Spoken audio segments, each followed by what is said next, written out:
Most of the geopolitical events in East Asia revolve around China.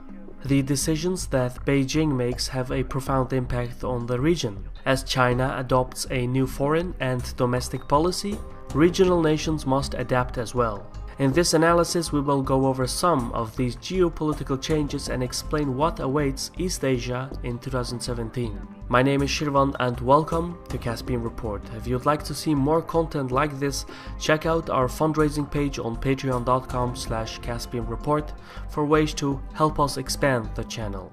After decades of rapid economic growth, China's economy is in midst of a transformation. In the next few years, the country will shift from an economic structure based on low-cost exports to an economic model based on service and private consumption. Obviously, this shift will include lower economic growth. As a result, some divergent forces within the ruling Communist Party will seek to use the diminished financial prospects to replace President Jinping. Therefore, the changes occurring in the Chinese economy will have political consequences which will determine the course of history. As president of 1.3 billion people, Jinping's schedule for 2017 includes two major events which will determine the immediate future of the country.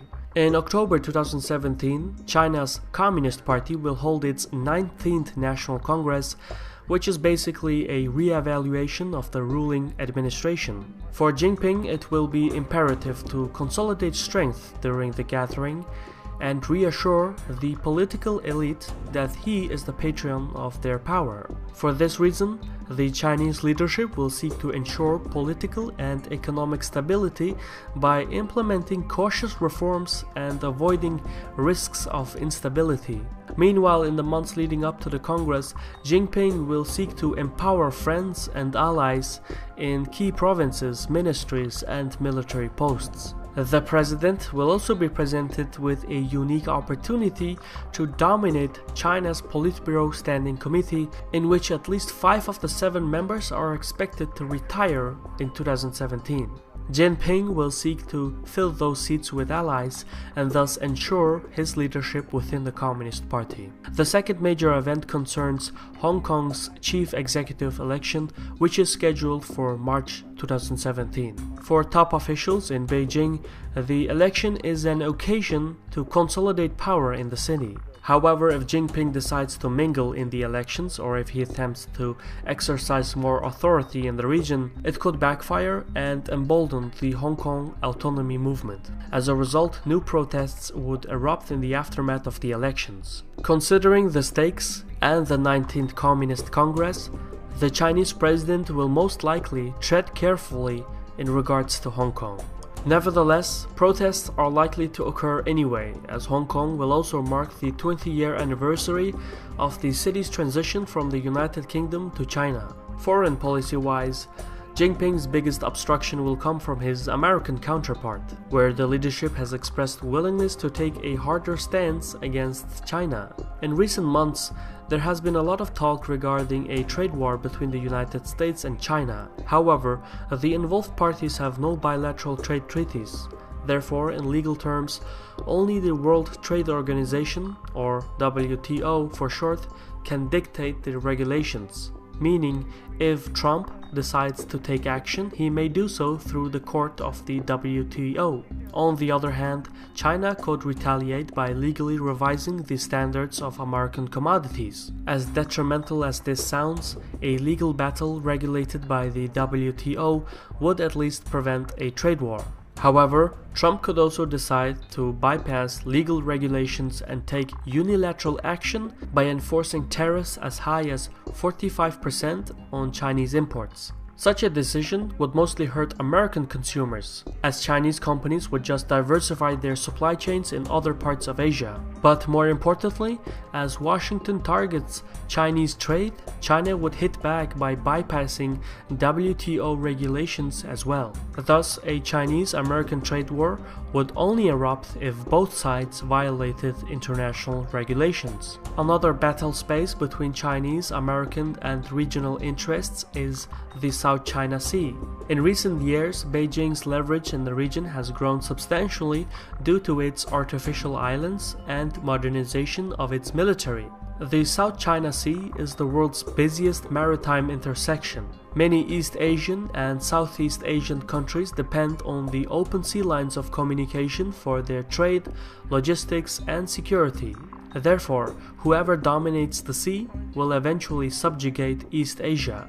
For Beijing, the South China Sea plays a crucial role in the Regional Comprehensive Economic Partnership, or RCEP for short, which is a replacement for the now abandoned Trans-Pacific Partnership. The Chinese economic bloc is still in its infancy, but it would include major economies such as South Korea, Japan, Indonesia, the Philippines, Vietnam, Malaysia, India, and even Australia. At the core of the RCEP lies the South China Sea, which is why the disputed sea is such a high priority for Beijing. However, following the International Court of Arbitration's ruling against China's maritime territorial claims in 2016, Beijing is likely to adopt a more restrained approach. For instance, instead of overt provocations, the country will make subtle bilateral gestures and offer economic relief in exchange for political accommodation.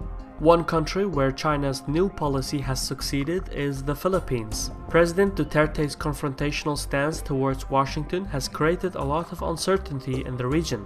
To that end, Manila has used the confusion to extract more commitments by playing major powers against one another. Yet, in 2017, Duterte's policy stands a chance to backfire if Trump refuses to play along. Elsewhere in the region, the military government of Thailand will try to maintain social and political stability amidst financial difficulties. As a result, civilian political parties will be prevented from introducing economic reforms.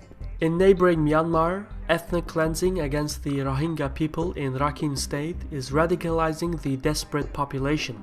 Recently, the Haraka al-Yaqin, a well-funded and well-trained insurgent group with ties to Saudi Arabia and Pakistan, has emerged in the region. If Myanmar does not change its course against the Rohingya people in 2017, a Muslim insurgency will wreak havoc in the country.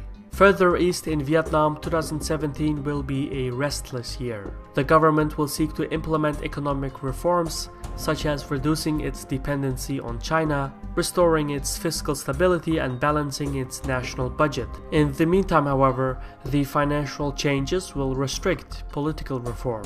One more distinct event will take shape in Malaysia, where Prime Minister Razak and other top officials of the ruling party face corruption charges. With the general election scheduled for mid-2018, Razak has sought for ways to revalidate his legitimacy and credibility. His plan is to appeal to a wider audience by reaching out to conservative religious voters. In doing so, the ruling party is expected to give in to the demands of the opposition, the Pan-Malaysia Islamic Party, which has for decades campaigned to legalize religious punishments. Thus, in March 2017, lawmakers in Malaysia will begin discussing Hadith's Bill, which seeks to amend the Sharia Court Act by enforcing the morality police. The debate over the legislation will determine the social-political situation in Malaysia in the years to come. In neighboring Indonesia, President Widodo has sought to use the mechanisms of the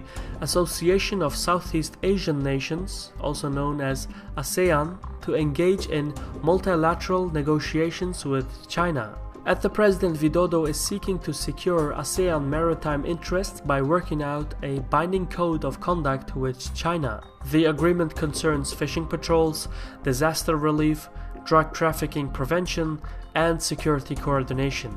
The proposal, however, does not formulate an enforcement mechanism.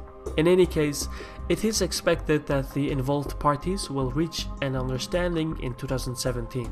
And if successful, Indonesia's efforts will enable a platform of dialogue for other regional nations with China. Subsequently, it will also propel Jakarta to the forefront in the South China Sea dispute as a major player in Southeast Asia. Another nation that will become more self-reliant in the face of a resurgent China is Japan. The country is overwhelmingly dependent on the import of raw materials from Southeast Asia and the Persian Gulf. Therefore, China's militarization in South and East China Seas is a direct threat to Japan. Currently, Tokyo depends on Washington to guarantee its access to the maritime trading routes. However, with Trump in office, Prime Minister Abe is questioning the commitments of the Americans. As such, Japan cannot sit idly by and allow for a Chinese hegemony to take shape. With this realization, Abe has worked to reinterpret the constitutional role of the military. Recently, he made serious progress when the National Security Council approved new rules of engagement, which now allows for Japan to defend allied forces in times of peace. And although no further breakthrough is expected in 2017, Japan is gradually shifting away from 7 decades of military pacifism. However, reforming the military is only part of the plan. The truth is, Japan is in a demographic and economic decline. Meanwhile, China's GDP is 5 times larger and its population is 10 times that of Japan's. In other words, Tokyo cannot afford to get into an arms race with China. Instead, the Japanese must seek for regional allies. Beginning in 2016, Abe has sought to forge closer ties with regional countries. For instance, recently Japan has pledged $8.6 billion in financial aid to the Philippines, as well as a $7.7 billion package to Myanmar.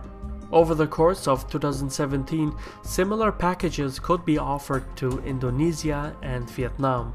However, most of the Southeast Asian countries have extensive economic ties with China.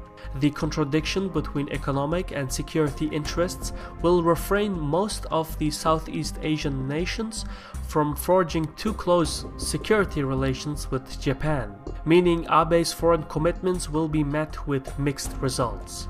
In spite of the rising geopolitical tensions, there is one issue that could promote cooperation in the region, namely North Korea's nuclear weapons program. Last year, the leadership in Pyongyang accelerated its nuclear weapons program, which has raised concerns in East Asia. In 2017, North Korea will continue to conduct additional tests, which mostly serve as a reminder of the strategic importance of the country. However, Pyongyang's nuclear program could also compel South Korea, Japan, and China to cooperate more closely. Recently, Beijing suspended all imports of coal from North Korea, which is Pyongyang's largest export item and China's greatest point of leverage over the regime. Thus, given the fact that even China is upset with North Korea, temporary cooperation in East Asia can evolve. Essentially, the geopolitics in East Asia revolves around China, and so as China's economy matures and growth slows down, neighboring countries must adjust to a new future. This was a Caspian Report by Mishirvan. I want to thank our contributors on Patreon for their wonderful support, and if you're looking for additional content and sources, check out our Intel briefings, which we publish weekly on Patreon. In any case, thank you for your time and Sarol.